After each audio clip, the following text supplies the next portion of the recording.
PNDS, référentiel de développement pour la mise en œuvre du programme de son Excellence M. Roch-Marc Christian Kaboré, président du FASO, consacre dans son volet social la promotion de la santé des populations et l'accélération de la transition démographique. Pour ce faire, il était plus que nécessaire d'améliorer l'accessibilité financière et géographique et la qualité des services et soins de santé. Aussi, dès l'entame de son mandat, le président du FASO a adopté la gratuité des soins au profit des femmes et des enfants de moins de 5 ans. Le bilan de cette mesure très appréciée note environ 70 millions de prestations gratuites offertes aux bénéficiaires pour un coût d'environ 120 milliards de francs CFA que l'État a payé à la place des ménages. En outre, pour réduire la mortalité infantile et maternelle, le gouvernement a initié et soutenu des actions de prévention et de promotion de la santé visant la lutte contre la malnutrition sous toutes ses formes, la réduction de la mortalité liée au paludisme de 28 pour 100 000 habitants en 2015 à 18 pour 100 000 habitants en 2019 par la distribution de moustiquaires imprégnés et la chimioprévention du paludisme saisonnier appelé CPS. Ces services et soins gratuits ont été soutenus par des infrastructures et des ressources humaines disponibles et de qualité. Sur le plan des infrastructures, depuis 2016, ce sont environ 191 CSPS complets construits et 303 CSPS normalisés, 32 CSPS transformés en centres médicaux et une trentaine en cours de transformation. Un centre médical avec antenne chirurgicale appelé hôpital de district réhabilité, un en finalisation et environ 7 en construction. Un centre hospitalier régional construit et opérationnalisé à Zignaré et un autre en construction à Manga.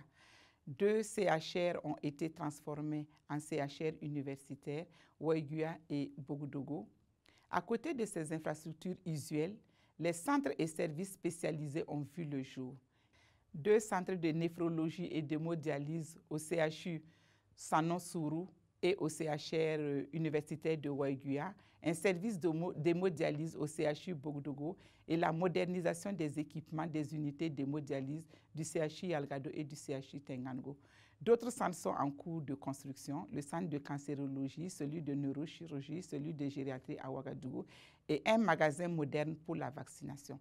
Les chantiers d'autres infrastructures sanitaires de haut niveau promis par le chef de l'État seront bientôt lancés. Il s'agit du CHU de Bobo-Dioulasso et de celui de Saptenga ou Bassionko, mais également le centre de radiothérapie de Bobo-Dioulasso.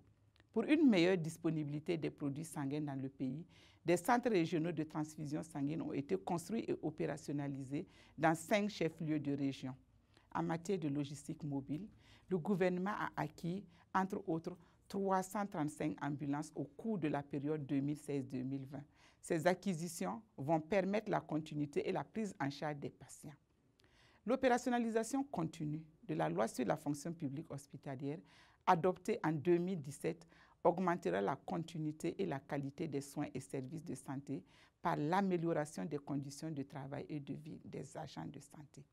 De 2015 à 2020, le ministère a recruté environ 8 000 agents de santé, améliorant ainsi les ratios agents de santé nombre d'habitants.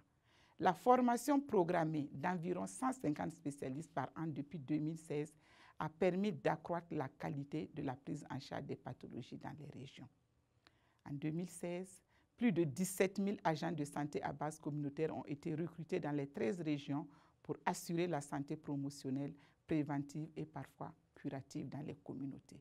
Je voudrais, au regard de ces résultats engrangés, demander au peuple burkinabé d'accorder encore sa confiance à son Excellence M. Roch-Marc Christian Kaboré et d'accorder également sa confiance à mon parti, le MPP, pour qu'au soir du 22 novembre, nous ayons la majorité à l'Assemblée pour pouvoir accompagner le chef de l'État. Nous avons la conviction qu'ensemble avec vous, nous pouvons avoir des lendemains meilleurs pour le peuple burkinabé, pour le Burkina Faso.